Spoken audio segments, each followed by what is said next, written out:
Everything we know, from people and ants to stars and galaxies to quarks and atoms, the entire universe, might just be a simulation running inside a supercomputer inside an even bigger universe. Ancient philosophers said that the universe is a dream that we're waiting to wake up from. In this dream world of the imagination, anything is possible. All cultural items, from the dreams of our rodent-like ancestors, to books, to television shows, are merely permutations of the reality we think we live in. Today's age of computers and video games places simulations at the center of our cultural consciousness. A select group of us perform simulations for fun and profit, and we call them games, role-playing and otherwise. We live to run simulations. Join us on the Simulationist podcast as we explore our culture of simulations. Hello and welcome to yet another iteration of the Simulationist podcast. Today is the 2nd of April. This is iteration 30. My name is Josh Trelevin. I'm Ryan Kirkby. All right. Thankfully we didn't fall on the 1st of April, so there's not going to be any April Fool's podcast. April Fool's, it really is April 1st. We fooled you. No. You got me. No, I don't know, we're going to skip the obvious topic about pranks and stuff like that, because the nature of humor tends to be fairly cantankerous at best as to what's considered funny and what's considered just being kind of dickish. So I guess so. I mean, I just didn't think of too much stuff to talk about for funny stuff. I wish I was funnier, and I try, but be realistic. I'm not that funny as the guy. I don't have a great. I mean, I laugh at stuff. I'm the comedic sidekick here, buddy. Yeah, exactly. So it was your job to come up with an April Fool's thing, and you have failed. Well, it's not the funny haha, it's the funny thing that I didn't come up with anything. That's all right, but I recall seeing in the Dragon magazines they'd try and have an April Fool's issue. I'm not sure if it was every year, but every once in a while they'd do like the April Fool's issue, and they did some good stuff, some very fun stuff. Nothing like pranks, like what you keep seeing up on the internet every April 1st. Right. Some of them are good, some of them are just kind of annoying. But they made sure to have fun with it, and I think that's not necessarily a topic that has to be reserved for early April. Just having fun, loose, without worrying about stuff like continuity or how things make sense. That should be a topic we can use for any time, really. Really, you think the world should just have no rules whatsoever? I think I may have swayed you over to chaotic good. No, I think that covering it as a topic does not have any predefined boundaries. No boundaries. I like that. Because talking about the whole chaotic system and just having fun and playing it loose and fast and entertainment-wise would be, on a specific date, would be confining it. The same way I don't like how in the Great Wheel cosmology that the plane of limbo is a subset of the ordered Great Wheel. Yeah, okay. Although, I think we've talked about that before, but the ordered Great Wheel just being in the imagination of the person who drew the picture of the Great Wheel, when in reality there is no order to the Great Wheel. If you ask someone chaotic, they say, Great Wheel? What Great Wheel? There's no order to the universe. But the people who write the books say this is how it is. Yeah, exactly. Which makes it kind of hard to argue against on a meta-contextual perspective. That's right. So yes, long story short, no jokes, no April Fool's type stuff this time around. We'll try and work jokes in where they can get in. That's all. And maybe we'll focus on a topic, jokes and pranks and other fun things, and what constitutes being funny and what constitutes just being cruel for an unnamed podcast in the future. Okay, topic for the future, funny stuff. Yeah, but we do have a topic for today. We're not just going to talk about the lack of topic. We do have an actual topic. Okay, the topic for today, we're doing kid stuff, right? The talking about children's. The issue being that a lot of the geeky things that we like, a lot of the nerdy like games and stuff, and books and TV shows and things like that. Often we're nerds. We're accused of never really growing up because being a bunch of man-childs. I was trying to avoid saying man-child, but that might go in the title of this episode. There's woman-children too, though. No. In that vein, this is not be sexist. It applies to women too. But yeah, there's this problem with, and no, it's not a problem. Like, I don't consider it a problem because I like what I like, and some of the things I like happen to be maybe for someone younger than I am. I'm supposedly all grown up now, being 31 years old. And, supposedly, on the other hand, life begins at 50. Yeah. Or so the people older than 50 say. I don't know. We'll have to find out when we get there. But let's see, 20 years, 52. Yeah, that's something for like podcast 2000. We'll get there. Yeah, we'll get there. Actually, but I think at the we'll same be rate, higher than everyone that. else is getting there. Yeah, it's true. Well, do you see some of the podcasts, like I listen to a lot of podcasts online, you see some of them are up to 300, 400, 500 episodes. And, podcasting's only been around for less than 10 years, I think. Anyway. You could do it earlier than 10 years, but that's when it really started coming to prominence. Yeah, because before that it would have been called something else, like ham radio or something. Well, I just recall before the whole podcasting thing took off, there was an online thing called The Maggot Show. Unfortunately, it's down. The website's gone. The person who did it died, tragically. Well, it was always a tragic death, because death is tragic. But yeah, he passed away and the whole thing's lapsed out. So if you can find any of it, get a hold of that and don't worry about it being illegally downloaded. But it was called the Maggot Show, or the longer title was The Maggot Has Nothing Better to Do Show. Mm-hmm. In which case, it was a fictional, radio broadcast being sent throughout the galaxy. And, and so it was very much like a podcast, but done with a fictional premise. And it's about a guy that's a maggot, or a maggot? No, his name is the Beard Maggot. Byerdmaggot. Okay. That was just his name.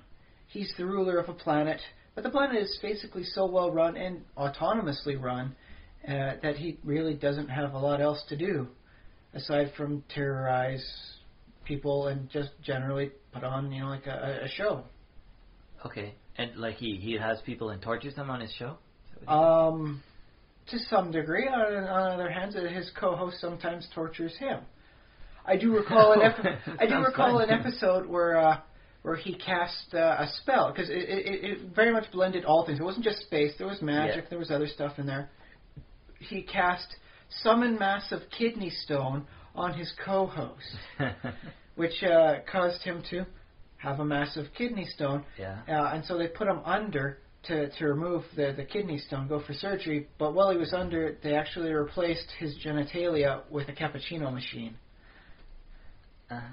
Because with future technology, you can do that. And it was played out very because well. You can. That's the motivation for doing that, for putting a cappuccino machine in someone's genitalia. Replacing it, entirely. Not just because putting it was there. Why else?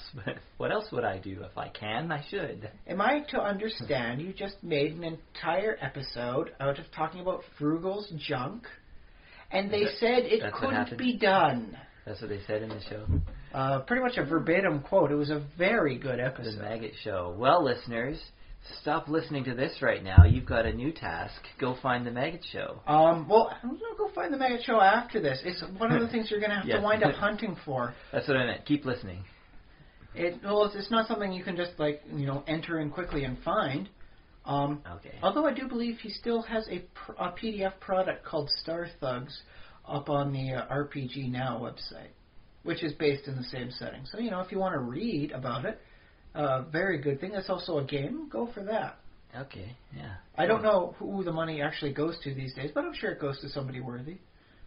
Anybody selling an RPG project is probably, a good chance of being a good person in my book.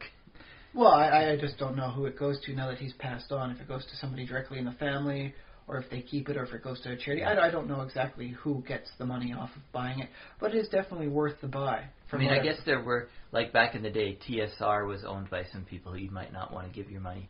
But that era is over, I think. Hasbro gets Wizards of the Coast money from Dungeons & Dragons. Oh, they get a lot of money from a lot of different sources. Hasbro, don't forget, owns Transformers and G.I. Joe to some extent. I think they're a publicly traded company too, right, Hasbro? I think so. It would be fairly smart of most people to buy stock in it if they can pick and choose such a thing. I can't remember now if they are. Well, maybe I'll put a note. I'll research that and note it. I know Lego's still private, but I think Hasbro's public. Okay. Anyways, what were we talking about? Is the existence of podcasts before there were podcasts. Oh, yes, of course. But back then it was just considered just like a fictional radio show you'd download. Yeah, a radio show you download, which is what podcasts are. So, yeah, it's all good. Yeah, before there ever was something like that. But there was all sorts of fun in there. And just because it had a different name didn't change what it was. Sure. So, back to the topic. Yes, kids. Here's an interesting perspective from you.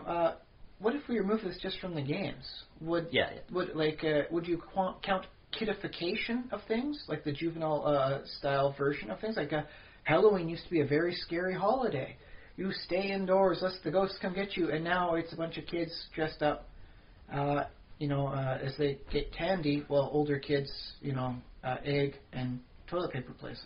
Yeah, and, sometimes I wonder if, and I think this has been floated in the We just media. went through Easter, and Easter counts definitely very much as a kid's holiday now. Yeah, Easter is all about the kids, and Christmas and Halloween, very kid-focused holidays. Not a lot of Passover kid traditions, so. Oh, well. Yeah, I don't know. But I'm giving up my sucker for Lent. I think, like many evils in the world today, we can sort of blame baby boomers for the kidification of all these things, because. But not the baby boomers who listen to our podcast. Well, we kid in love. Yeah. They only get half blame. They don't get full blame. Because there was a huge generation when there was just dozens of kids on every block, and it was just kids all over the United States and Canada, and I think the rest of the world had a small baby boom also. I think Europe was in on that. Yeah, and I think that's what's formed some of our cultural images of current status, Christmas and Easter. I think that's where we get those ideas. And I think we'll be stuck with them for a long time. And that's, now that they've solidified thanks to marketing practices. Yeah, that's right. Which is something else we should probably bring up too in the future of this topic. But do you think that celebrating Easter is necessarily a kiddie thing? Because I want a hollow chocolate bunny. Yeah. And I don't think that's necessarily kiddie. That's just me with a sweet tooth. Yeah, well, it's funny because, growing up, you feel this pressure where you're not supposed to like. And the fact is, as you grow up, you don't constantly crave chocolate. At least I don't. I know after Halloween I stopped craving chocolate now because I get like a gut rot after eating a little bit too much. Yeah. Then it goes all the way to Christmas, and it's like, oh, Christmas chocolate, but I still don't want to eat any. Because when you're a kid, your parents only let you eat so much candy, so you never get sick of it. But when you're an adult, you can I could just eat like a whole box of chocolate bars. I could put some chocolate milk over this in a bowl and have that as cereal in the morning. And then I think that's why I think parents should just let their kids have as much candy as they want, because at least once as a trial experience. Because I do recall when I first went to university, there was a bad eating habit with a lot of the first year students there that lasted maybe a couple weeks before they really burned their bodies out on the horrible eating practice. And then you'd start seeing them actually make an effort to eat healthier foods so that they didn't feel like crud forever. Yeah, so that's right. There's something to be said for learning the lesson through the hard experience, not just because your parents told you. Yeah, so it is the case that things like adults do have different tastes from when they're kids, but from time to time, the fact is we still enjoy candy, we still enjoy cartoons, we still enjoy songs, I guess. Certain songs, there are songs that we probably would prefer never to hear again, but I'm looking at you, Barney. That's right. That's I don't want to hear that song ever again. Yeah. Ryan's going to kill Barney. There was a show. I'll threaten him with my cracking joints. Didn't they kill Barney in a movie? Death to Smoochie. Yeah. Yes. I never actually saw that one. I didn't. I heard it was terrible. But it had Jon Stewart in it, but apparently he regrets it. Jon Stewart regrets a lot of the stuff he's done, which is still pretty good. He regrets The Faculty, which he was very good in. Yeah. And it wasn't that bad of a movie. Not exactly the deepest philosophical, storyline you'll ever come across, but it's a good story. I like The Faculty. The fun thing about The Faculty was I watched about 30 minutes of it, not from the beginning, but I guess I walked in or changed the channel onto it. I was like, oh, it's Buffy the Vampire Slayer. I was watching it. Where are the vampires? Where's Buffy? I may have to rewatch that now, imagining it as a non-Buffy but in-universe example. That's an awesome way. I will have to get a copy and watch it again now. Thank you. Yeah. And it's interesting. Okay, but so back to the whole kitty style on that. Don't forget, for Halloween, it has gone back in the other direction. And now, instead of all these wonderful costumes that kids are having, you now have sexy blank costumes, which really aren't fooling anybody, and very few people can properly wear the outfits one way or another. Yeah, but it's a point of pride if you can, I suppose. Well, yeah, but you should be able to be a point of pride in almost any clothing. You don't need to dress up to do that. That's just fetishistic. You don't need to, but I mean, it's fun to dress up. One day a year. I do recall saying to myself one time when I was young, I wish there was a Halloween every month. Not for the candy, but because everyone gets to dress up and have fun. Yeah, true. So that's very much why I'm big on cosplay. Yeah. I don't do it myself, but I fully appreciate and understand where the people are coming from, that they want to create a wonderful costume, immaculate in design, and then dress up in it and show off and have a lot of fun around other people who can accept them. Well, I'm going to have to start. I'm going to have to make some kind of costume for myself then. Something. I got a Batman costume I bought in a store, but I also have a goatee, so it doesn't really work right. Well, the thing is, like, a few years ago, I commissioned a costume, and then I realized, like, after it, well, commissioning is kind of cheating. So I to some degree, but if you don't have any tailoring skills, what are you going to do? You learn? Well, there's one way. I recall my wife got the Batgirl outfit to go with my Batman. But she didn't know how to properly sew with the whatever fake plastic leather thing they had for the material. Yeah. So she just had it properly measured and taken in at a nearby seamstress. That's not cheating, is it? Well, it's a little bit cheating, but not compared to actually just buying the thing off the rack initially. After that, the whole getting adjusted to tailor to fit the body just is kind of it's a wash now. Well, I don't know. Actually, we should. That's somebody we should get on the show. Is we should get somebody who actually does costuming, and cosplay, and so. I know somebody that has done costuming before, but I'm not sure if cosplay. Okay. Well, we'll hunt around. We'll see what we can get.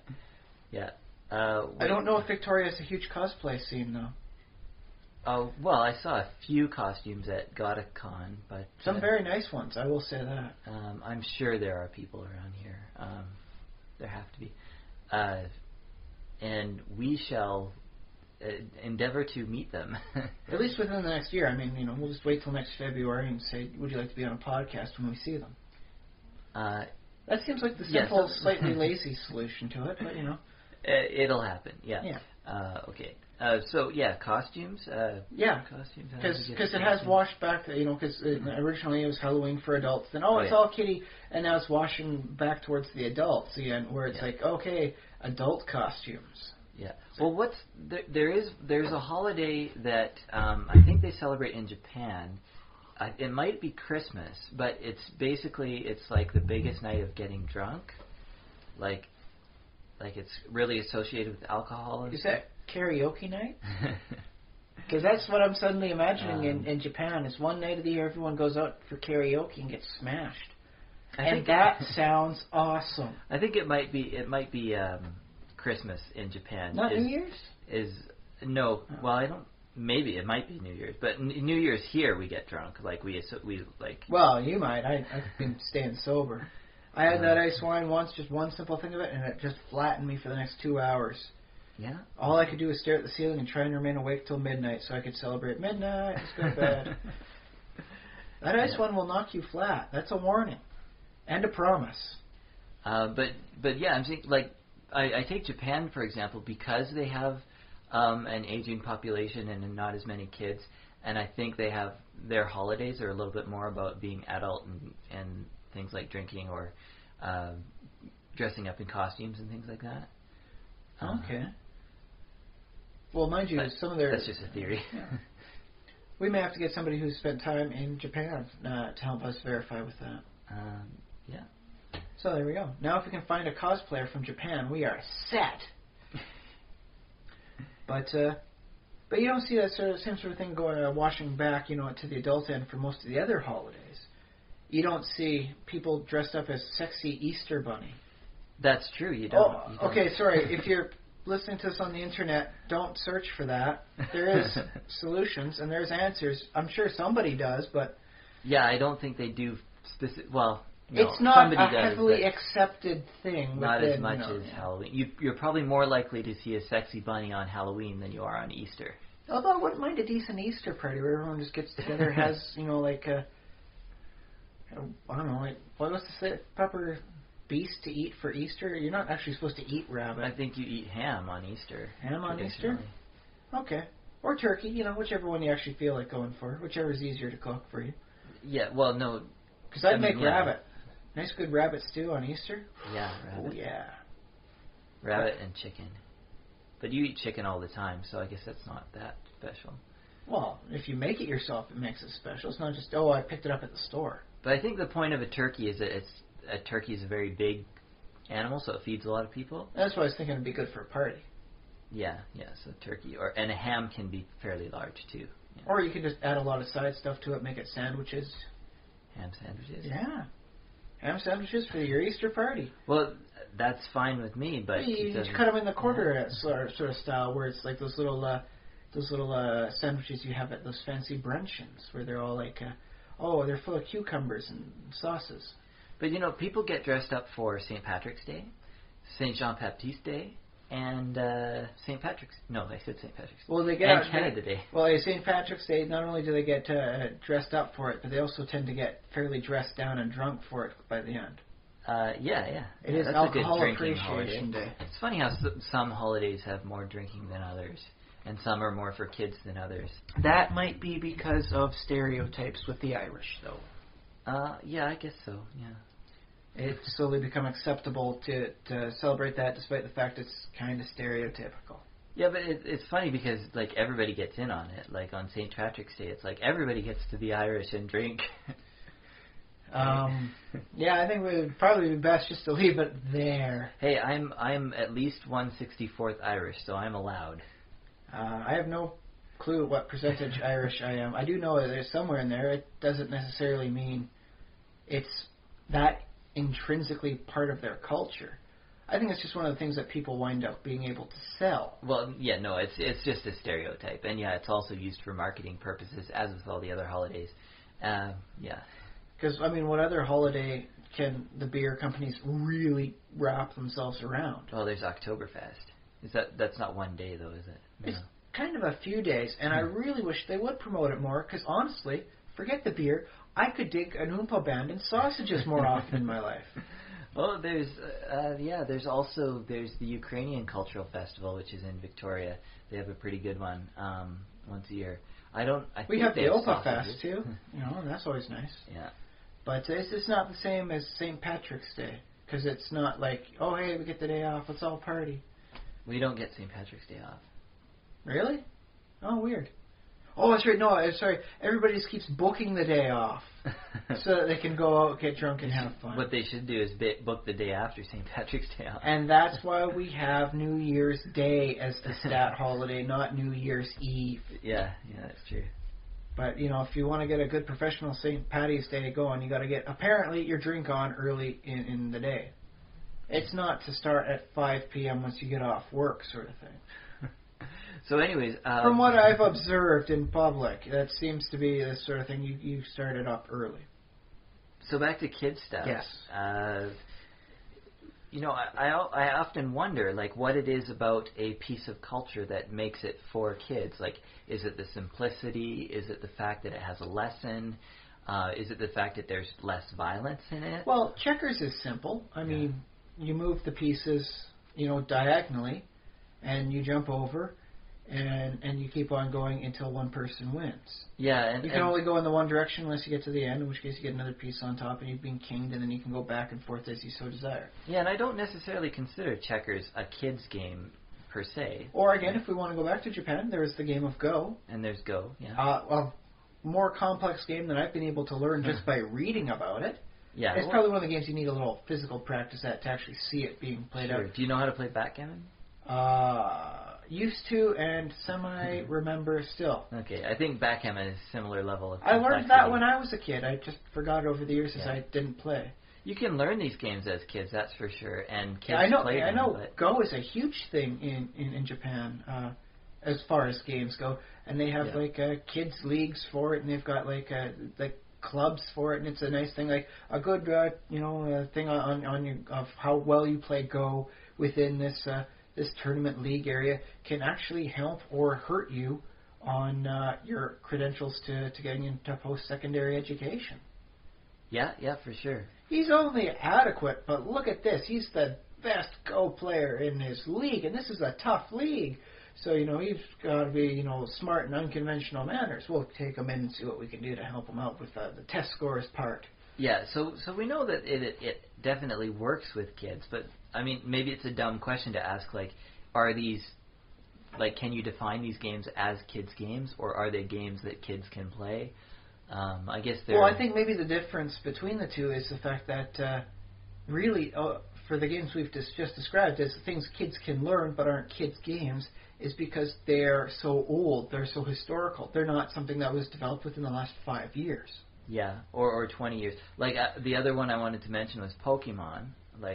Pokemon is, I think it's for kids. It's a game that's made for kids. I know the cartoon was on for kids. Yeah, it's got a cartoon for kids. And that has something to do with what makes it, the protagonist is eternally 10 years old. Because kids like cartoons, and kids like the bright colors and the defined shapes. And yet, apparently, from what I've read, there's some interesting deep tactics, some evolution things that you can work out for helping define this, and skills, and what abilities for the animals to have. Yeah, animals, for sure. Pokemon was the proper term for them. Pokemon monsters? I think they're Pokemons. I'm going to call them animals, because they, for the most part, look like they're supposed to be animals. Pokemon stands for pocket monsters, so that's what they are. They're Pokemons. I'll just keep calling them animals, though. Okay. But yeah, the animals seem to have there's an interesting amount of technique behind it you can really dig into if you are so inclined, personality-wise. And I think too that similar to chess and checkers and things like that is as you learn to play, there's almost a natural path that the game directs you down of learning the different cards and the different way they move, and you become interested and fascinated and engrossed in how the game works, and this is natural for human beings to developing brains to want to move in that direction, because we like games and we like understanding how things work. So it leads you down this path, and you figure out different things and you develop that way. So and who hasn't at some point in time tried to work out every possible combination for tic-tac-toe? I mean, there's only 9 squares. I may have started, but I recall working it out and learning some very interesting strategies about how to interpret things spatially that way. Yeah. Person plays in the center. If you play on the side, it doesn't matter which side you play on. Any one of the 4 areas on the side is really the same move. Yeah, and any of the 4 corners is really the same move. So instead of there being 8 potential moves after someone plays in the center, there's only 2 moves you can do. Yeah. And plus the unspoken third, I'm not playing this game anymore, I'm leaving. Yeah. That's never officially put in as part of the strategy, but it's there. Remember it. And I think rotating things and flipping things, mirroring things, I think doing that in your brain requires I think you have to have a high IQ to do that. Or just get lazy enough, because I was starting to work the whole thing out, and it's well, if I just twist it this way, I don't have to draw the progression map out 4 times this way. I can save myself a lot of time and energy. Okay. Hooray! Because you were attempting to do it brute force style. Until I realized that doing it this way is the same as doing it the other way. I've already done it brute force. Yeah. I can just work it all into this perspective. Well, I like that way of of thinking because when we approach problems and we try to tackle them, in a straightforward manner, we're often led by the tedium of that task to seek out alternate solutions which simplify the task. I think that's a really cool thing of what human brains do. It is the one notable area that we still have against computers.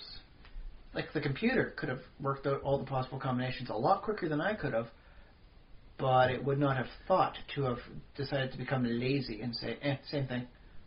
Yeah, you'd have to actually program that into the computer that, yes, computer, you're allowed to flip it, you're allowed to rotate it, you're allowed to mirror it. So until further notice, we still have that edge on the computers. Yeah. Well, I think basically what's happening with computer development is they are adding those corner cases in as fast as human beings can think of them, and now that becomes a part of the repertoire of the computer. So computers can learn in that way. Their grand sum of knowledge can increase. Whether or not they can still learn is being debated.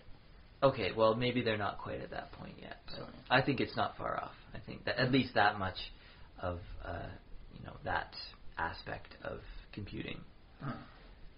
All right, but so with the kid-based stuff like Pokemon, though, we clearly see that there's layers to it. As I always like to say, good stuff involves layers.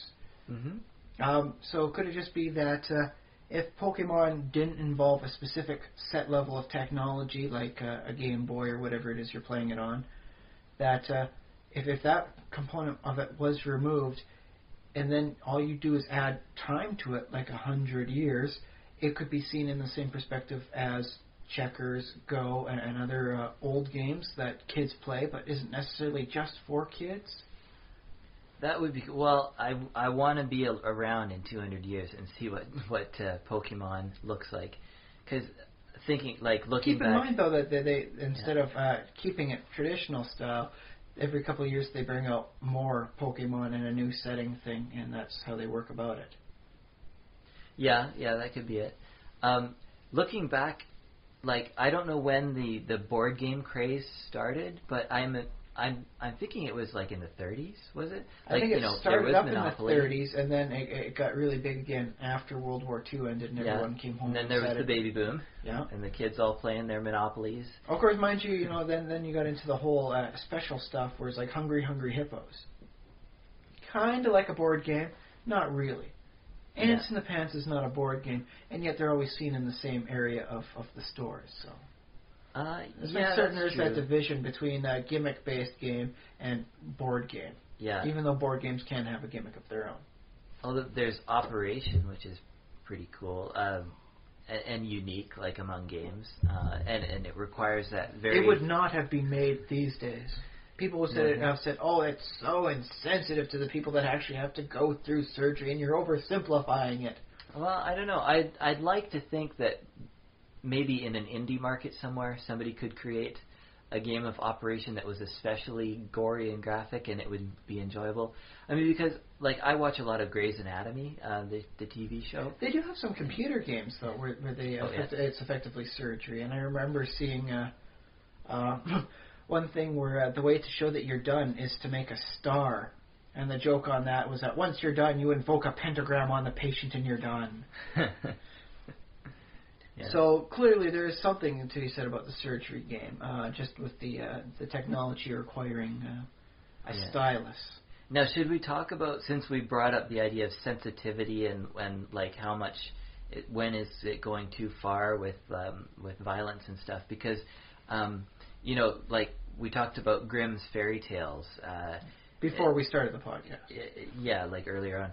And it has some kind of gory bits in it. Well, yeah, because, I within the last month or so, I bought 101 Grimm's fairy tales. The book was cheap, and it's always nice to have an offline copy, because sometimes I want to sit down next to my kid and read to her. Especially when she gets old enough that she wants a bedtime story. I don't want to have a tablet in my hands. That's just not how I am. So. No, yeah. You're old-fashioned, old fogey. Well, I just like the classic style. You want to keep the lights low so that she helps go to sleep rather than having the big light source. At least that's how I'm imagining how it will be right now. I mean, she's only 4 months old, so not really much of a factor. Yeah, but no, by But the I am time telling- she's old enough, she'll have like an implant in her brain, and it'll beam all the stories directly to her neocortex. No, I'm making sure she takes it in analog. Because that's how I was forced to learn it, and that's how I'm teaching her. Right. At least for those ones. Besides, it helps. With old-fashioned electromagnetic radiation. There's some radiation involved, but it's radiating sound waves. But no, yes, I'm still telling her stories too. She seems to, at this point, like my voice, and she gets calmed down by it, even if she doesn't understand what the heck I'm saying, like so many people out there. But yes, the stories are a little violent. I mean, Goldilocks still gets out without getting mauled by 3 bears. Yeah. But the big bad wolf winds up getting boiled in a pot of water by the 3 little pigs. His brother, the other big bad wolf, winds up, at least in the version I tell, drowning in a stream after the whole Red Riding Hood incident. Yeah. I did. We did some quick checkups on this beforehand. There's a lot of violence in there. I mean, Rapunzel's husband loses his eyes when he falls out and gets them scratched out by thorns and around the thorny bushes around the base of the tower.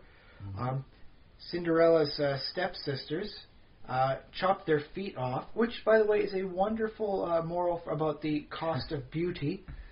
So I'm keeping that one in there. I want to make sure she subtly learns that stuff. Right.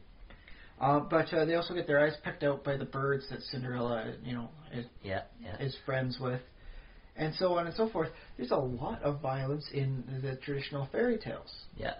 So yeah, like it seems like the pendulum of history swings back and forth on the issue of children and whether they ought to be exposed to violence in stories and media, because we do have Grimm's fairy tales on the one hand. But trust me, they are less gory than their original versions. The stuff we have now is still actually pretty darn sanitized compared to the original way. Okay. And then there's the occasional weird one, like the Pied Piper of Hamelin. Yeah. Where he just steals the kids away, and then there's like a crack in the mountain, and then they all disappear at the end. Does it mention, I'll just have to look at this later and just find out, but in the beginning of the Grimm's fairy tales, like when they originally published it, was it for children or was it folk tales? It was more of a collection of folk tales but it would be stuff that they told to their kids. Okay. But it wasn't necessarily for kids. It was more of an academic study. Or I guess academic within the context of the time. Yeah, because they were like linguists and historians and folklorists, basically, the Grimms. There was a third brother. He was an artist. He did drawings. So the whole thing meshed up very. Yeah, it was a pretty darn cool family that worked out for like almost unified purpose. I don't know how much the third brother actually did for drawings of the folk tales, but he did some nice portraits of his brothers that I've seen. So he was a good artist. Yeah. But no, it wasn't necessarily for kids when they accumulated everything. It was just stuff that they were telling their kids because no TV. Yeah, that's true. So there's something to be considered about there. I mean, got to keep the kids entertained. Yeah. And then or scared straight. In the intervening years, like basically throughout a lot of the 20th century, there has been like various movements to clean up children's literature and say, no, we don't want to talk about death or people like getting seriously hurt or little kids getting hurt. But I think like in recent years, I think we've kind of come back to a more dangerous sense of storytelling where we once again culture and society sort of appreciate that violence and it's not real, so it's just having fun and celebrating life by talking about death, right? I would like to see some stories reverted to their more original settings. I know the Goldilocks and the 3 bears. It wasn't the mama, papa, baby bear. They were just 3 bears living in the woods, kind, wonderful people, as good as anybody else. And Goldilocks was this old hag. She wasn't even gold-haired. She was just an old hag of a woman who was breaking into their place to see what she can take. I wouldn't mind that better because, like 3 bears living together, there's a decent moral for the gay, lesbian, bi, trans community to incorporate. Just make them 3 bears, 3 male bears just living together. Is there anything wrong with that? No. Why is there anything wrong with that? Because they're wonderful people too. Except that they'll attempt to eat Goldilocks. You know, I don't know how the original version actually ends. If they wind up mauling her, if they just scare her straight. Because all of a sudden she wakes up and 3 bears! Oh yeah, she like runs out of the house or something. Maybe, I don't know. I think that's how the story usually ends. Unless you're doing a parody, in which case you just see blood coming out from underneath the door. I guess though, if you have 3 bears in a story, it's a reasonable expectation that they might eat somebody. You know. They are bears. Let's just be honest on that. Yeah. And so the 3 little bears divided Goldilocks up into big, small, and medium-sized chunks. And Papa Bear dipped the big chunks into his bowl of porridge and said, that tastes just right. Oh, that sounds good. No, I mean, like... It keeps along with the theme of the story. It would be good to have like a beef stew, like beef porridge. Like beef and porridge? Not people, but... Nice little additive. But keep in mind, in a story with 3 talking bears, that cow probably had a decent likelihood of being able to talk too. Oh, you're right. But maybe it wanted to be eaten, like the cow in the Hitchhiker's Guide to the Galaxy. I have yet to see that in any of the Grimm's fairy tale stuff. A talking cow? Ooh, eat me! A cow that wants to be eaten. I think there may have been a talking cow, at least. Did Jack's cow talk? No, I believe that was a fairly mundane cow, which is all the more surprising. The guy was willing to trade magic beans for it. If I can recall correctly, the cow wasn't even at the proper age to give birth to a calf, so you can't get more product out of it. I don't necessarily like calling animals product, but that's how it was. So you can't get more product out of the cow by having another one. And because she was too old to have a calf, she wasn't giving milk either. So you couldn't get that out of the cow either. He traded the beans because he felt sorry for Jack. Really? I never heard that in my version of the story. I thought, just crazy man trading magic beans for cows. Just a crazy voodoo man. I don't even know what I would have liked to have heard more about him in the story, honestly. Yeah. What does he do with the cow? And then you could have a wonderful story about, like, he trades the cow for something else, and in the end, everybody gets something magical and wonderful out of it, and the guy ends up with $40 in a meal. I don't know. I'm not the best author here. I'm just coming up with good ideas. Sure. Okay, maybe 40 golden coins in a cow. Like the cow is, a younger cow or a horse that he can ride on, to go to the next town or something. Yeah. I don't know. I wouldn't mind, actually. Yeah, okay, I'm calling dibs on this. Nice little kid's story, and it just happens to involve somewhere in the middle. He gets some magic beans and trades them for a cow. He trades the cow for something else, and it keeps on with other things. Yeah. And there's the tale of the weird man who made deals. Yeah. Crazy Sven with his crazy deals. So there is the fact that so there's violence and there's that issue, like whether a story is sanitized or not. Violence and death. And death. Sometimes gruesome. That wolf did not go easily when he fell down into the pot and the 3 pigs cooked him. Yeah. He was cooked alive in that pot. That's a gruesome death. Yeah. And the other thing that obviously is like the dividing line between children's material and adult material is sexual content, which I don't think you see much of. There is, interestingly, the Sleeping Beauty. The prince keeps her asleep and has 2 kids with her. Oh. Yeah, she has kids, like gets pregnant and has kids all while effectively comatose. Yes. That's amusing. There is no way the story reverts back to that style. But it that is just not kosher, baby. But it's just not explicit though in the story. Like it's actually pretty darn explicit in the original one. It doesn't go into like, and then he thrust again. Yeah, no. But it's clearly stated he keeps her asleep, has kids with her. Okay.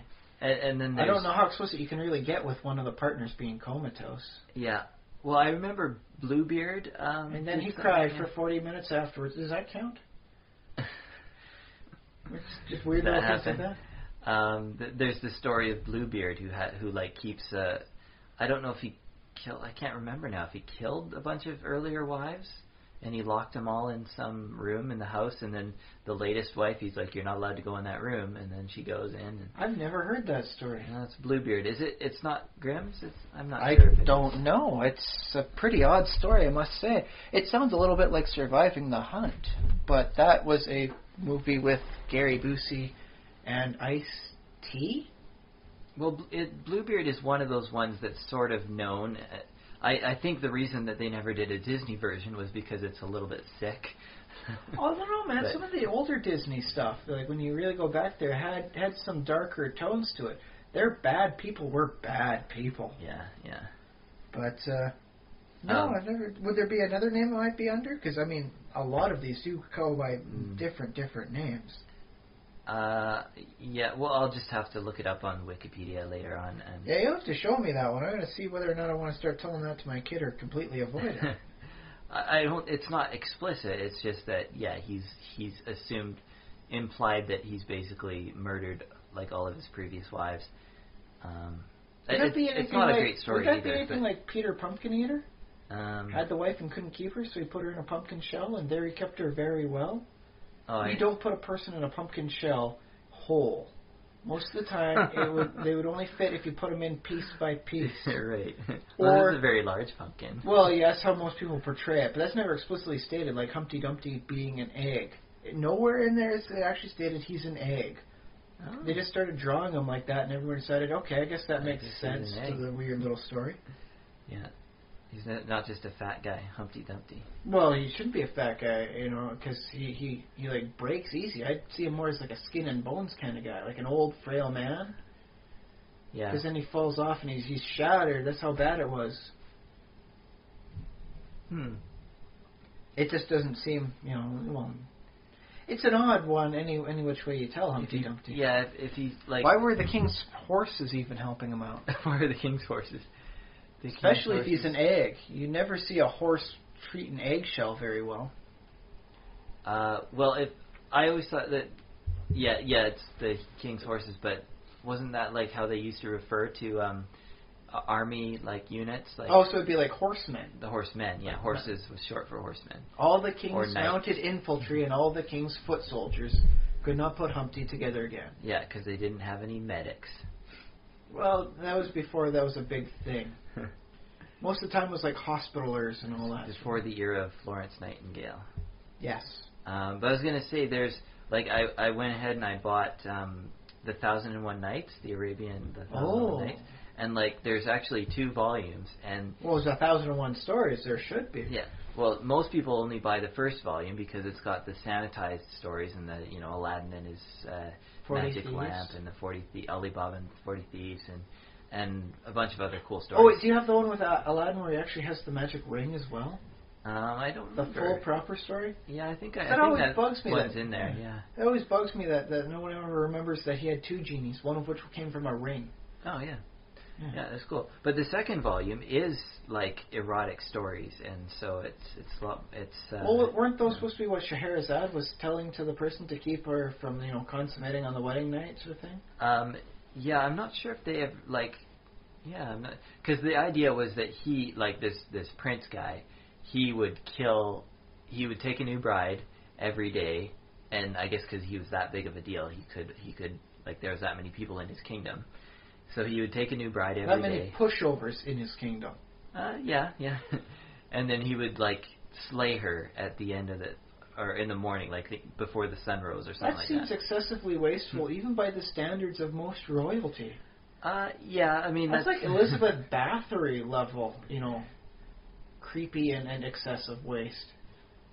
It is, and I think that's part of the story. I think we all understand that. Everybody who read it He's the true monster. Yeah, he's basically a monster. But the thing is, like, he's this... It's a show of power. It's like he's so powerful he can be that wasteful. People do that with things like money nowadays. I can also use the bathroom in the street. That doesn't necessarily mean I should. There are rock groups who have driven cars into swimming pools because they could. Okay, I know people that have tried to get two cars to smash over top of a bonfire. Yeah, but those are probably junky, like... They were nobody $50 cares. a piece. Yeah, I'm talking like people driving sports cars and stuff. And it was a location in the woods where the evidence would probably never be properly gathered to lead to a conviction. So finally he gets the one girl who tells these stories, and she tells such good stories that of course he is engrossed by her storytelling until the morning and the sun rises, and he's like, oh, I guess I can't kill you today. No, I gotta go to sleep. I got work to go to at 4. Well, he's got a kingdom to run. He's got other people to kill. Like, if he's killing his brides, think about all the other people he's got to kill. I'm fairly certain he's a harsh on crime kind of guy. Yeah. Was that jaywalking? Oh, boy. Warm up the Iron Maiden. We're having fun tonight. Yeah. But I guess the second volume is split off into a second volume because it's sort of like, this one's not for kids, really. It's like that kind of... I can understand about the centralized stuff to some degree. But... I think that's. I think the violence in the stories is the reason why we have violence in cartoons. Mm-hmm. It's because when you hear that the wolf, after eating Red Riding Hood and the grandmother, fell asleep out in the sun. Along came the woodsman, and he cut open. He saw what was happening, and he cuts open the wolf's belly with an axe so sharp the wolf doesn't even realize he's being cut. And so it reaches like a thing of violence that's not regular violence. It's not like, and then he bludgeoned this wolf's skull open and brains splattered over the grass as blood slowly started forming a pool in the basin of like wherever he was napping. Yeah, it's like consequence-free violence. It's like pushing somebody off a cliff and then not watching what happens when they fall to the... So then could we link the violence in like the Grimm's fairy tale sort of thing to the cartoony violence in like the Roadrunner cartoons? Oh, those phases, there was violence in pretty much all of them. Roadrunner's just probably a best example of it. Well, I'm not sure because, in cartoons and stuff, people can lose body parts and then put them back on.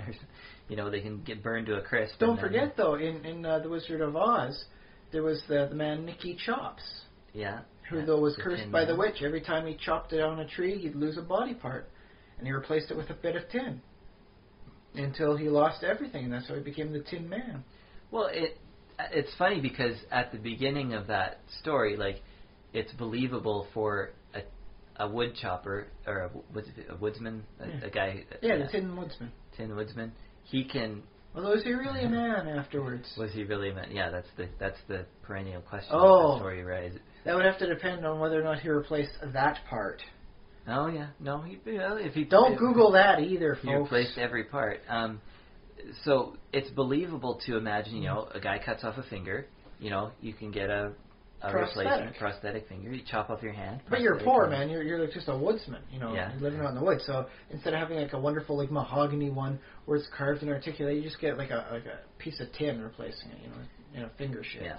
So the question is, where does it become cartoony? Like, okay, the entire arm, yeah, sure. But what if you take off the arm like at the shoulder and like part of the shoulder, and then you start removing parts of your torso? You can't replace those with tin. And so, apparently you can in the magical land of Oz. I think that's where it becomes cartoony. Or I suppose it might be an argument based on that old, I've had the same axe for 20 years. I've replaced the handle 7 times and the haft of it 4 times, but it's the same axe I had when I bought it. Yeah. And the whole thing of at what point does it become a different person? Yeah. And they have a better version told about the ship with Achilles and all his men and replacing it wooden plank. Theseus' ship, yes. Yeah, Theseus, that's the one. Yeah. At what point in time does which one is the proper ship? The bunch of decayed wood in the back room, or the ship that has been replaced board by board as need be? Right, yeah, and we can do this with some magical... interesting identity issues, yeah. We can do this with magic because magic can do anything and magic can replace any part. We're not quite there yet with technology because we can't replace the entire human body with prosthetics yet. Well, not with keeping it viable. Yeah. Well, I guess you could have you could put it all together and assemble it, but then you just get like probably a decent case for getting fired at the prosthetics store. Do you work in the prosthetic store in the mall where they're selling like prosthetic arms. On the other hand, if you want to keep people from robbing the place, you build a person out of the prosthetics and you put them in like a corner sort of thing. Somebody breaks in, they see the shadow outline of a person, they run off. Yeah. Well, you could animate it too, like put some robotics in there and have it like move around and glow red eyes. Yeah, but then you realize what's going to happen is in the end, they wind up doing that as like one of those Santa displays once a year, and then that's all it's good for. Oh, yeah. Well, the logical conclusion for that is you get like an animatronic Santa that way, and then that's all they're ever used. I guess, yeah, if the store owner is cheap and doesn't want to buy a second robot to be Santa. Prosthetics aren't cheap at all, though, man. So once you convert them to Santa, he's basically staying Santa. But if you own the prosthetic store, you ought to be rolling in dough because you're selling so much of them. Well, one, prosthetics are one of those weird things where it's never cheap for anybody, and two, I don't know how big the market is on that. I don't know what the margins are on that. I'm sure you go in the mall. Like people in the mall must chop off arms, common enough to need a prosthetic, right? Well, in a large city, because it's not just in the mall where people are chopping off the limbs. Maybe in the escalators, maybe they could set up a little like escalator trap. Turn the speed up a little more. I think we've just come up with a wonderful idea for a horrible, horrible B-rated movie. The prosthetic store owner who booby traps the mall so that he can get more sales. Done right, it might be decent, but I can never see it being the hit of the summer. Yeah, or he could take out the stop signs in the parking lot so that nobody stops. Yeah, I could see that being a movie. Yeah. What else could he do? He could rig the fryers to like splash grease on people, so they have to. Yeah, just turn up the temperature extra high. Put like little bits of ice with everything going in there, so you wind up getting a lot of skin grafts, and you start selling the fake skin. Yeah. But let's end this thought, because I don't know if this will ever be anywhere near a decent movie, no matter how good it gets done. All right. There was one more aspect to kitty stuff I wanted to mention was lessons, and like, do you think that like makes like a piece of culture, like either a book or a video game or a movie or whatever? Do you think that the fact that someone has to learn a lesson makes it more for kids? Or no, I see the addition of adding a purposeful lesson there being the same way that some cereals are seen as being part of a balanced breakfast. Like Count Chocula? Yes, stuff that's clearly not healthy for you. Yeah. But in the picture, they have an extra glass of water, they have a glass of juice, they have like a half thing of a melon in there, and they've got 2 pieces of whole wheat toast and everything else in there. Basically, you don't need the cereal in this balanced breakfast they're presenting. Does the cereal not have some fiber in it, though? I'm pretty sure. Cereal is basically spun sugar in most cases. It's sugar with interesting flavor, additives for like chocolate sometimes. Most of the time it's just coloring. Buy the blue bits, buy the red bits. But basically the cereal would have fiber in it, because if you ate, I guess your toast has fiber in it, but if you ate just your fruit and your like other stuff, there's a decent amount of fiber in a lot of the fruits you can get there, especially the breakfast fruits. I'm thinking you need the cereal to process it, but not all cereals have the same amount of fiber, obviously. No, but in this case, the adding something in there, like saying, now fortified with vitamin D, or something else like that. That's the same as adding a lesson to a lot of stuff. It's just a way to make it seem better than it is. Okay, but in some ways, we tell stories to basically teach lessons, right? Because the lesson is the story is the lesson, right? Well, in some types of yes, definitely. I guess there's other stories where it's telling you a story. Awesome, like this awesome thing happened. This is a story of 4 people as they go about struggling against the man. Because a story like that, like if people are struggling and attempting to accomplish something, the lesson is, overcoming adversity. There are lessons you can learn from it, but there's not necessarily lessons that they're teaching in it. And wouldn't there be a lesson of teamwork if it's 4 people working together? Let's work this with 2 examples. Okay.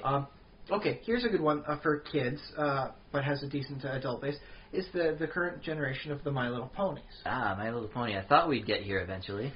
It's a good way to show it, especially for the purpose of showing examples of teaching lessons, because every once in a while they'll write a letter saying what they've learned. Dear Princess Celestia, I didn't learn nothing, I was right all along. Even if it's just something like that. The ponies write letters? How do they write letters with hooves? Some of them have telekinetic powers, and the dragon actually has thumbs, and he will do it. That's one of his jobs, is to actually write things for others. Oh, okay. Right. Which makes him arguably really, really useful in a community that has no opposable thumbs. So I like that. The ponies write a letter. I learned absolutely nothing in this. That actually was one I saw. I didn't learn nothing. I was right all along.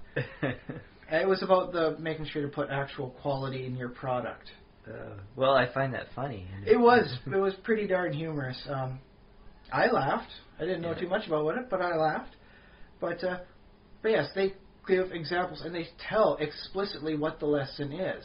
Do you remember when Homer Simpson says, "And what did we learn today, kids?" Absolutely nothing. Or, "And the lesson we learned today is never try." Well, there's something to be said about the false lessons that you can learn from something. But then we can work it with another series. Let's go with the Ghost in the Shell series. Okay. It's, we've talked about that before. Yes, it's a wonderful series. Good quality animation, good characterization.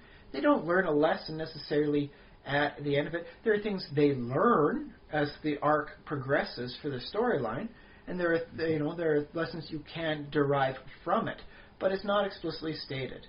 They don't. Bato does not sit down at the end and write to the department head, "Dear department head, this week I learned da da da, da da da," and then shoot first, ask questions later. Sincerely, Bato. Ah, yeah. So there's something you can clearly say about whether or not the lessons are explicit or just something you can derive should you choose to. Yeah. I mean, you could clearly watch a lot of series, especially of cartoon stuff, and not derive any actual lessons from it.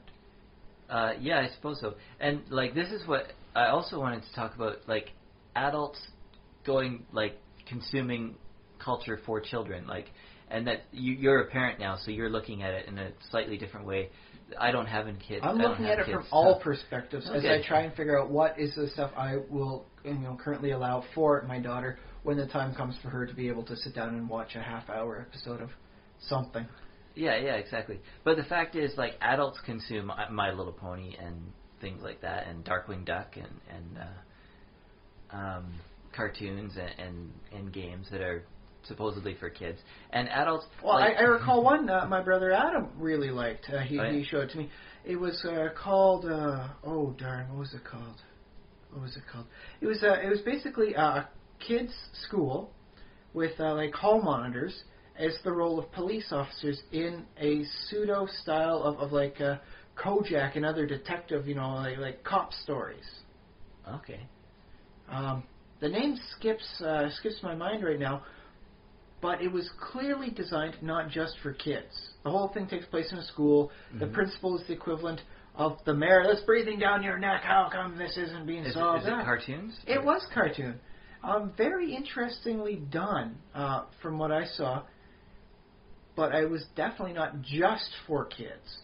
So that's the thing, because you all, one of the things that people will often kind of associate, but it's not necessarily true, is that either a movie in cartoon style or featuring child characters is for kids, right? But yes, there's been a lot of problems. I recall some people thinking the old Felix the Cat cartoon movie was okay for kids because it's a cartoon. Yeah. I saw it as a kid, but that's because my parents decided I was mature enough to see such a thing and not get messed up in the head about it. The same can also be said for the Heavy Metal movie, which was done entirely animated style, I believe. Yeah. Even though a decent amount of it did have some rotoscope in it, which was like a human background on that then. So how much of that was really cartoon? All they did was just copy over and trace. Well, if they took the picture originally of then I think that's legitimate. But they did that same sort of thing with She-Ra. Uh-huh. If you watch that, they'll be kind of cartoony, and then they walk, and all of a sudden it's like, holy crap, that was like a real person walking perfectly. Yeah. But that actually, was rotoscope. I remember Disney actually used that. I think they processed it a little bit more, so it looks a little bit better. But Disney uses, or at least used to use that also in their animation. I think they did that with Tinkerbell very well, I believe. Okay. Yeah. That's why she was able to come out so much from being a secondary character to, hey, 50 years later, let's make it, like a series just about Tinkerbell. Ignore Peter Pan. Let's focus just on this one, because I know they've apparently put out, 3-4 movies based on it. Is that 3 or 4 Tinkerbell movies? I don't know how many. Yeah. I saw one at a niece's place, and decent, I suppose. Uh-huh. Not my bag, but because of the rotoscoping, she was such a character, such a person, it became more than just the secondary role. It became her own. She came into her own. Okay. She was... So rotoscoping as a tool can be used well, but it also can be kind of silly looking in some cases. I won't lie. I've seen The Tale of Fire and Ice, which used that almost exclusively, mixed with the Frazetta style. It came out wonderful, albeit in the land before pants existed. But it was definitely something you could tell was not normal. So right. I don't know. We could spend a lot of time just talking about that. Different styles. Yeah. Okay. Did we have any points to make about? But here's the other thing, though. It's not just for kids. It's something I do like to state whenever I can, because in this day and age, nothing is just for kids. It's a product line. There's no cartoon that doesn't exist without toys now. Right. And because kids don't really get a lot of opportunity to purchase for themselves a toy, it has to be something that the parents are willing to buy. Yeah. And so you do much better when you create a product that the parents are okay with. Well, it's like, hey, kids, tell your parents to buy this. Which is something they did used to do. Yeah. Until they realized, you know what, if we just put in some stuff where the parents will wind up liking it, and it becomes something that they're okay with, we'll get better sales. I think Finding Nemo was perhaps the best example of this. But I imagine, supposed to be just for kids. Parents everywhere loved it. It was a great thing, all ages. But that's just because it was well done and it had something that even the parents could appreciate about it. That's true. I think when Zoe gets old enough to be using things like iPads, you might get an iPad in the next... Or do you have an iPad? We have the Samsung Galaxy Tab. Okay. Because I don't like the i products just on principle. Okay, so Samsung Galaxy. Okay. But I think when she gets old enough to be using it, on her own, which I imagine will be I'll have sooner to double than you check. think. I'll have to double check when the approved age for that sort of thing is. But they may end up having marketplaces that specifically are for kids, because it used to be that you'd give your kid an allowance and they could go to the candy store and buy some candy.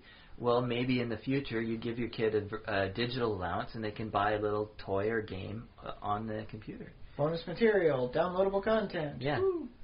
Or maybe that whole market, depressing. It might just implode on itself because people reject it. I don't know. I don't know what the future is there. But I don't reject the freemium model, but the concept of giving my kid a digital allowance for that just seems rather wrong. Well, that's why I'm mentioning it now, so it can simmer in your I was thinking it might have to just spend some time maturing in my brain before I get used to it.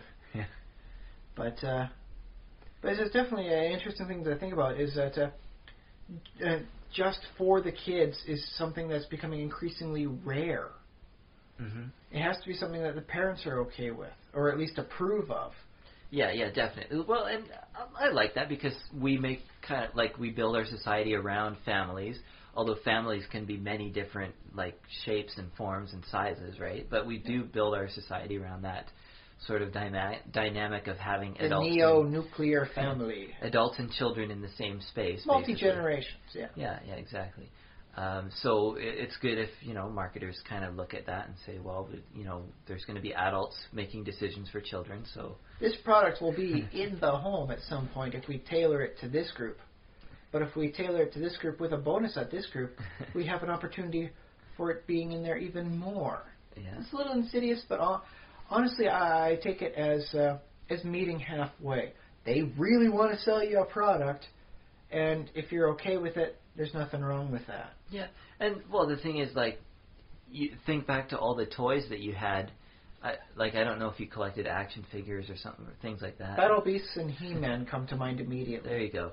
And do you remember, like, the feeling of joy you get if you go to the store and you were able to buy one? Like, do you remember that? I remember saving up my allowance every 2 weeks worth. I could go in and I could get 2 of the little Battle Beast toys. Oh, yes.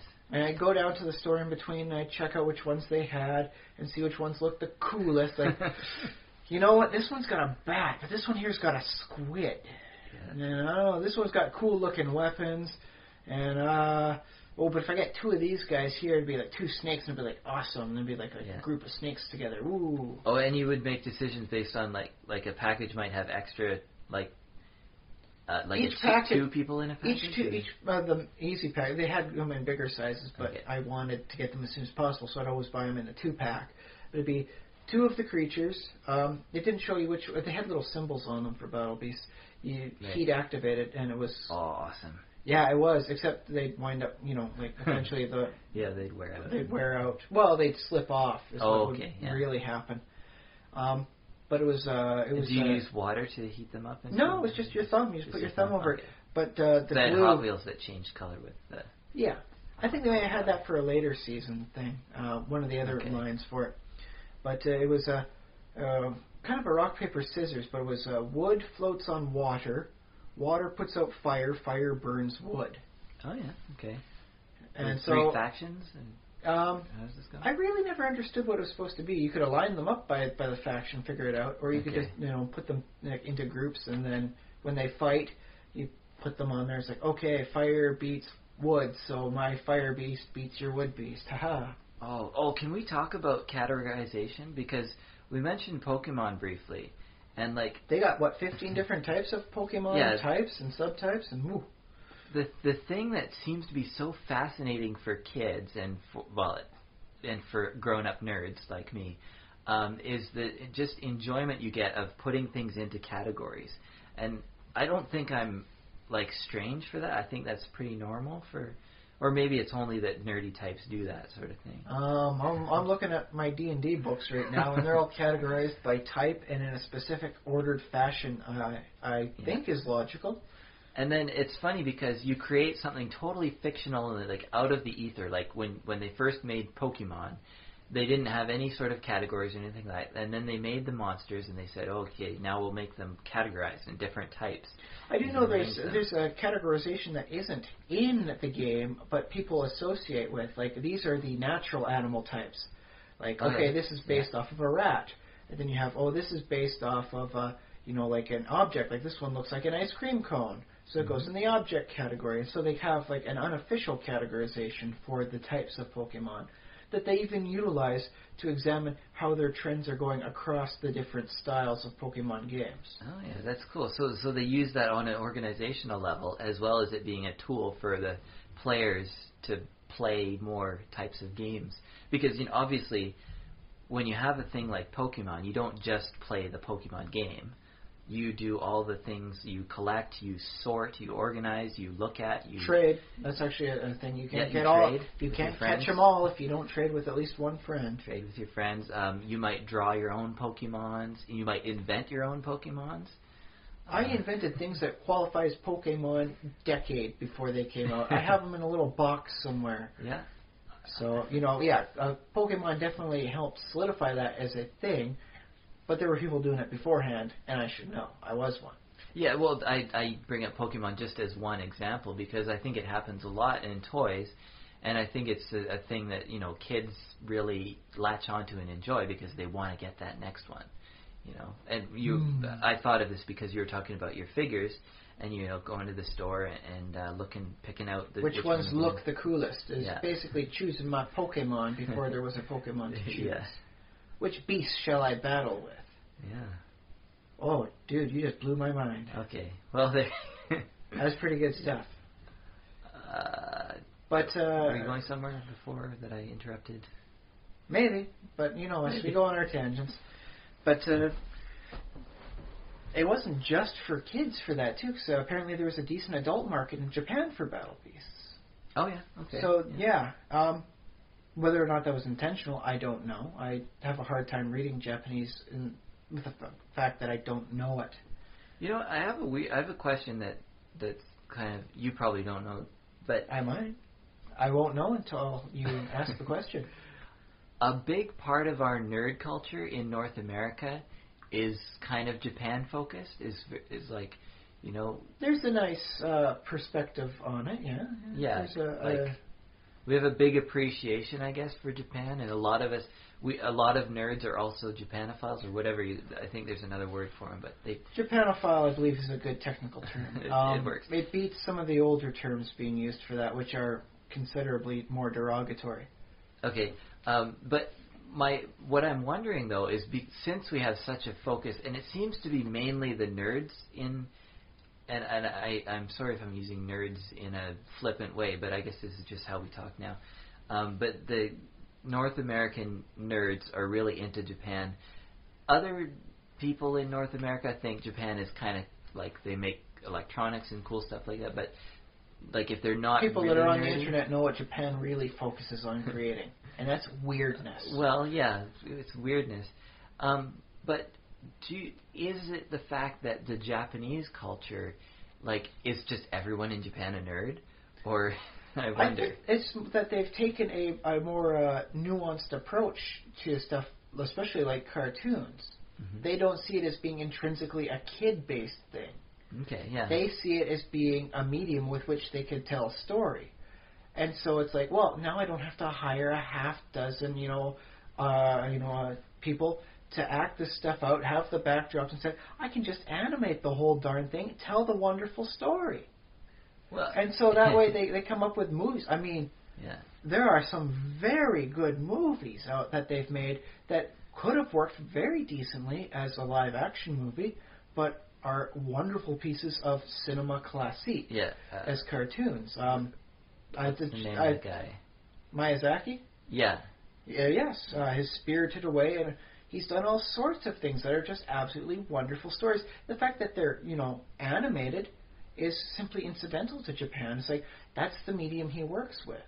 Okay. But do you think, and so, there must have been some sort of influence within the culture that got him interested in I mean, I guess what we should do is just go read the Wikipedia article on him. I'm going to go I'm just going to do a quick branch out on this. I'm going to say Betty Boop and or Astro Boy helped inspire him. Okay.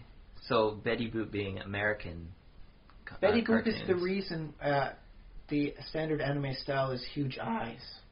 Okay. The guy who did Astro Boy liked the Betty Boop style, so he drew Astro Boy with the large eyes. Everyone liked Astro Boy. They drew with large eyes too. Yeah.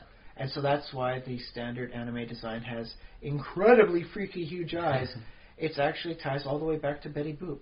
That's interesting. But I mean, yes, it ties back to Betty Boop, and that's really cool. And I'm really super glad you brought that up.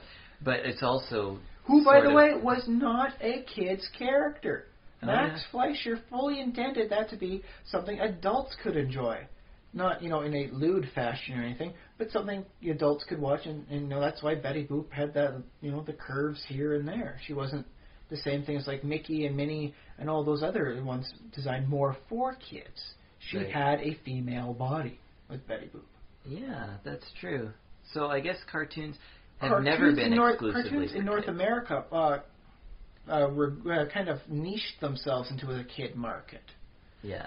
They said, okay, kids really like this, we'll focus more on kids. Kids really like this, we'll focus more on kids. Until the adults moved away and said, oh, that stuff's for kids.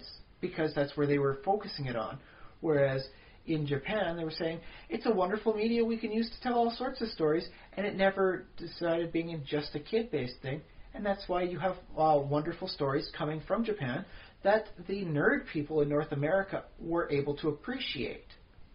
And so I don't think that is necessarily that the nerds of North America like Japan for any other reason than the fact that Japan puts out a quality product and they can see it. Oh, that's good. That's good to know. I think in time, of course, what with the Avengers movie coming out as it did, and other adult-based, or not. No, I guess adult-based sounds dirty, but all ages appropriate cartoons becoming more prominent. It's breaking the old "it has to be for kids because it's a cartoon" mentality that currently exists. It will dissolve as time goes on, provided they maintain. Yeah, it's a cartoon, but it's for adults too, man. I mean, that's what undergrads was about. It was for people that were aged 18 to 21, 22. Uh-huh. And Undergrad's the cartoon show? Yes, Undergrad's the cartoon show. And it was clearly not for kids. Right. Well, it was all ages appropriate, I do believe, by and large. What is it? Adult Swim is all for adults, and it's all adult cartoons. I mean, that's... Well, not adult cartoons, but, mature cartoons. Right. Right? How many hours of programming is Adult Swim now? It's a lot, anyways. Yes. So, there's definitely something to be said about whether or not the kids-only sort of thing is a construct of your own mind. Well, it's a construct of the culture, which, I mean... And then, yes, there's people who say, oh, well, it's not just for kids, or... If you appreciate good voice acting, that My Little Pony series isn't bad. They have some of the best voice actresses in the industry. Yeah, and I had this point to say, and now I don't want to sound like a jerk, but I might sound like a jerk, so oh well. But I was thinking about My Little Pony, and people, like, one of the things they say about why there are so many adults who enjoy My Little Pony, like, they say, oh, well, because it's good. And I always thought that, oh, well, that's weird, because, like, just because it's good, that means, like, suddenly it's not just for girls anymore, it's not just for little girls, just because it's good, or, you know what I mean? Like, a thing can still be good and not for you, right? Yeah. There are things, out there, programs I don't watch. They're not for me. That doesn't necessarily mean they aren't quality. They're just not my thing. Yeah. But yes, again, I have no problem with people liking things, and in fact, like, I may yet get into My Little Pony. I haven't been able to watch through much more than an episode yet, but... I've previewed the whole stuff, and I found it acceptable for my child. When the time comes for you have the excuse of being a parent, so... I take being a parent pretty darn seriously when it comes to what she may or may not watch later on. I do believe there's a lot of stuff out there that, let's see, how did... I think it was best put by the folks over at South Park, which, by the way, is animated, but definitely not for kids. Right. They had a parody of Pokemon, and one person asked, was it really, all that offensive? And the one other parent replied, no, but it's stupid, and that might just be worse. So, clearly, yes, a stupid, lazy program is much worse for a developing mind in many senses than something that might just be violent but thought-provoking. Something that gets you to learn. Yeah, that's true. So I take it seriously, whether or not I think this would be a good for my daughter to eventually watch. And as I slowly accumulate a list of approved products, don't get me wrong, it's not definitive. If she winds up liking something that's mediocre, okay. She's just a kid, and I'm not one to particularly say that I liked the best stuff when I was young either. Well, it's funny. I remember, like, when I was... I can give her a leg up, though. When I was a kid growing up, my mom would allow and disallow certain programs, but basically anything that was on the day during the day was pretty much okay. But I remember one show in particular she would not let us watch because it was so stupid, and that was Saved by the Bell. It was pretty stupid. But there was a lot of stuff kind of like that. Yeah. The later seasons of Family Matters come to my mind immediately. I love you, Steve Urkel, but they relied on you too much. Yeah, but I just find it amusing because I went back and watched Saved by the Bell, and it's kind of funny. So, like, it's not a great show. I remember a little bit of wordplay every once in a while, but it was definitely not the main draw. It was just something that happened. Yeah, and that it wasn't because there was, like, it was, teenagers doing dumb things, which I might have been a bad influence on us, but mainly it was just that it was dumb. My mom didn't like us watching. But I don't get that because Community is dumb. And I wouldn't let my daughter watch that. I haven't seen enough of it to make the full informed decision. I only get so many channels, and I only have 24 hours in a day, so, there are limitations. As far as I know, I think Community is pretty, like, kid... I mean, it's not for kids, but it's. I think Non- kids could watch it. Yeah, something that wouldn't shatter their little kiddie minds. Yeah. But I'm watching Jackie Chan Adventures these days. It was never described as very deep, but I found it something that's like, yes, this is something I would definitely let my daughter watch. But if she starts doing kicks all around the place, I'm going to get her into a martial arts studio as soon as possible. Ooh, fun. Well, it's good on memory levels to have martial arts training, so, Mm-hmm. Well, physical fitness, mental, attitude, discipline. Yeah, as long as you get it, like, you should meet your teacher, the make sure it's sensei the right, or teacher or whatever. Make sure I'm they have crossing my good... fingers at this point in time and hoping Mr. Miyagi reincarnates and I get him as a teacher for my kid. Yeah.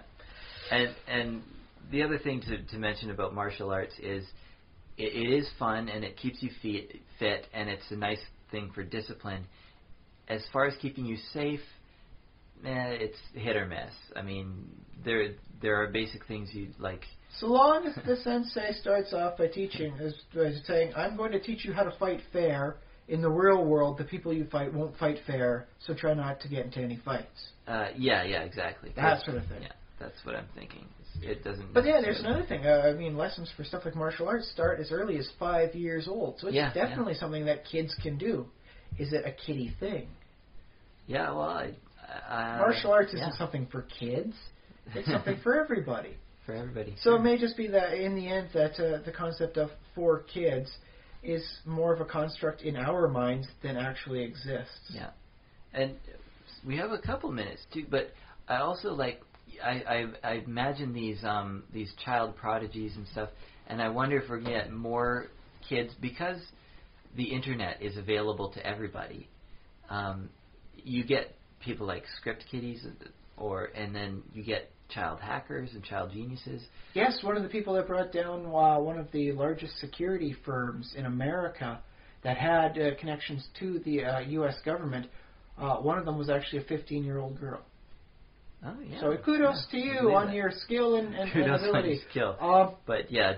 Officially, I do not approve of that sort of hacking, young lady. Who's actually probably 18 right now. I have no right to actually scold her. And for those of you not without the visual feed, Ryan was shaking his finger. That was a wagging finger there. Yes. I thought I made that potent with my words, though. You could hear the wag in my words. And we also have some child geniuses. Like there was a 15-year-old kid who made a new app called Sumly. And he got a whole bunch of money from bunch of celebrities. Was it? What's that? There was one person who sold their app to Yahoo, and I don't think he was older than 18. Yeah, it might be the same guy. I'm not sure. It's a wonderful era we're living in. Yeah, so it's programming is something that can be done by kids now properly and effectively. Is it a kiddie thing? Is it something for kids? I don't know, and that's why I'm thinking we kind of. Our society has kids kind of grow up and enter the world of production, of meaningful, not just working in a sweatshop, but actually meaningful work, creating something new that changes society at a relatively young age, at 15, 14 years old. Well, okay, here's work at something else. Is from perhaps a quick other perspective, if we have enough time. Silly Rabbit tricks are for kids. Yeah. So the trick cereal is, let's face it, one of the cereals I alluded to earlier, which is basically just spun sugar and coloring. Yeah. There's not really any oranges in there. There's not really any lemons or anything. They're just in that shape, kind of. Yeah. So maybe in that perspective, the it's for kids is being said because really an adult should know better than that. So maybe it's anybody can eat tricks, really. But by the time you're an adult, shouldn't you be eating something a little bit better, a little bit, more rewarding than tricks? Well, by the time you're an adult, like I was saying earlier, you're allowed to eat a whole box of tricks and make yourself sick and then realize, oh, I don't really like this after all. Well, that's part of what's called the Garcia effect for when you get sick from eating something and don't want to eat it afterwards. But could it be then that the stuff that should be considered for kids is that by the time you're an adult, your taste should have matured enough? This story is for kids, It could be seen as the same way. Like by the time you're legally, identified as an adult, your taste should be more complex. Maybe you should read something a little deeper, a little bit more involved. Mm-hmm. Maybe the programs you should be watching should be a little bit more serious or comedic. More deeply involved than what you're just basically watching. So if you were a properly developed person, you wouldn't still be enjoying My Little Pony? It's something I think I'll be okay with when the kid wants to watch it again for the 5th time that day. Okay. Yeah. Mostly because I'm okay with the voice actresses. They're not grating. There's no funny voices. I can work with it. I can live with it. But yeah, you can look at it with a lot of the cartoons and all that. Yeah. It's like this is something for kids. By the time you're an adult, should you really be watching the Roadrunner and Coyote going about the same tricks again? Really? Should you really? If you want to watch a cartoon, wouldn't it be better just to sit down and something that has more of a story plot, something you can really dig into and make you think? So then the concept of something for kids is something just to entertain and has no real redeeming value. The Trix cereal of cartoons. Could we see it that way then, perhaps? Well, maybe. I don't know. I mean, like I say before... We're never getting Trix as a sponsor, are we? Oh, yeah, good question. Not after this. No, I'm sure they'll be fine with that. I often say, though, like, cartoons are often put out, and television and other culture are often put out, like, rapidly and with, trying to stay under the deadline and stuff. So they'll miss out on a lot of content. They'll be like, okay, just got to get it done, get it, out there, just, like, put this schlock in and just whatever, be hacky and whatever. We have to meet 3 hours, 5 days a week for these, after-school cartoons. Yeah. We're Disney, dang it. We can do this. Let's get going. Well, Disney does it good. Disney does it better than a lot of other people. Yeah, I will say that to them. They are a quality professional group there. Yeah. But let's face it, Darkwing Duck was not the most deep look into the realm of superheroics. Well, no, because it was supposed to be funny. It was some of those tropes bit were of done a parody, on purpose. yeah. But then, but they could reboot the whole Darkwing Duck as a much more like what the movies are doing these days. For we'll go any of the DC Marvel stuff. Anybody who's involved in the Avengers, anybody who's probably going to be involved with the whole Justice League movie that they're slowly trying to get put out. And so you can see it as you could make Darkwing Duck put out again and have them darker, much more involved, not just a half-hour thing, but like an entire season storyline. As he tries to stop, the criminals from going about today. He doesn't always arrest, the first criminal he sees, at the start of the episode, and by the end he arrests them. It's more of a progression thing. I guess so. I mean, okay. Like more like Buffy's big bad for the season. Yeah. Sure. He's facing, what was one of the name of his enemies? What was the electrical guy? The spark plug? Sparky. Sparky? That's what he always called him. It probably wasn't his Electrovolt. Electrovolt. That sounds about right. Yeah. We'll call him Sparky. But yeah, he could be the big bad for the one season. Okay. He only gets arrested once, but the havoc he causes is enough for the various individual episodes throughout, we'll say, a 13-episode season. I guess so. I mean, it could work. Sure, why not? Yeah. So, it could be that the Darkwing Duck we know is for kids because it really wasn't much deeper than a preliminary introduction to a lot of the superheroic tropes that are, by the time you become adult, kind of overused and a little cringeworthy. Yeah, but I thought that was the point. Like, they were pointing out these tropes in Darkwing Duck. See, but here's the thing. The target audience would not be old enough to see them for what they are, as a parody of that. Yeah, that would have been something for the adults to watch and go, they're using this sort of motif, the whole Beauty and the Beast style. Okay, yeah. Whereas... so but doesn't that work into the thing where you were talking about before? We're running out of time, but anyways, okay. You were talking about before about building in adult stuff to a kids program to get the whole family bought into it, sort of deal. Well, ideally, but there's also something to be said about if you haven't seen this before, it's new to you for a style. If you haven't experienced a lot of superheroes, and doing superheroic stuff, then the first time you meet this sort of storyline, it's very new, very fresh to you. Mm-hmm. So maybe kids stuff can also be seen as just the basic introduction to this. It's not deep, it's not the best story, but it does tell a quick story that shows how the basic plot style progresses for this type of story, and that's how it ends. Yeah, so that works for Darkwing Duck, because for the kids you have, like, they're not aware of this trope, so it's just, oh yeah, here's a story and there's a superhero and he does a thing. But for the adults, it's like, oh haha, they're making fun of that thing where the superhero does whatever. It's the Clone Saga all over again. I can't believe how bad they're parodying this. It's brilliant. The kids sing, it's like, oh no, it's like, who's the real him? So, okay, maybe that's another way to identify what can be seen as kids stuff. It's not deep, but it's just a nice introduction to these kinds of tropes or these kinds of stories, and there you go. And now you're aware of them, and now you can progress on to a similar story, but that has much more deep complexities and intricacies you can really dig into and enjoy. Yeah, that's very good. And the last really quick point, well, I'll let you make any more other points too. I think that was my last one. You okay.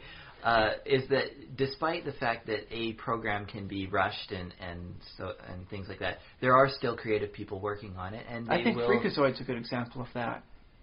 Okay. It only lasted 2 seasons, but it was very rushed by cartoon standards. Oh yeah. It was as close to improv as you can get for anything animated. Yeah, and that was Deadline, baby. The fact is, even if it's a bad show, there will still be creative people somewhere, like either the voice actors or the writers or somebody drawing it or somebody like storyboarders or I don't know, whatever. Is inventive enough to add that little extra bit to it? Somebody will put something in. Because we're human beings, we like telling stories. They did have a good crew at the whole Freakazoid, so it did come out pretty darn good despite the rush. You can't say that for everybody, though. Yeah, well, but what you can say for everybody is that somewhere in there you'll find some spark of some creative person doing something cool. Hopefully. Otherwise, it's just by committee, and that's horrible. So yes, I think we've wonderfully explored this topic as to what qualifies as just for kids and whether or not you should perceive it as such. Yeah.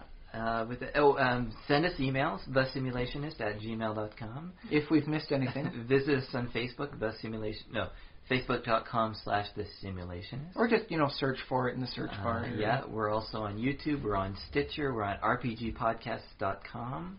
We're listed there along with many other wonderful podcasts that you can listen to, our good friends over there. And we're everywhere. Basically, we're on the internet. Also, we're on iTunes. Leave us a review. Leave us as many stars as you think we deserve. If you leave only a few, please let us know why, because we're willing to change. Well, adapt. Adapt, yes. Yes. It sounds better when we adapt. And we're also willing to discuss topics of interest to you, the listener. Our one or two listeners that we actually do have. For now. We take the information from them, we get the good ideas, we progress it through, we get 4 people listening. That's exactly what we're trying to do. We take their information, we get 8. Next thing you know, according to mathematics, we've got 100,000 billion people. That's exactly where we're going. So thank you so much for listening. Send us money. I've been Josh Trelevin. I've been Ryan Kirkby.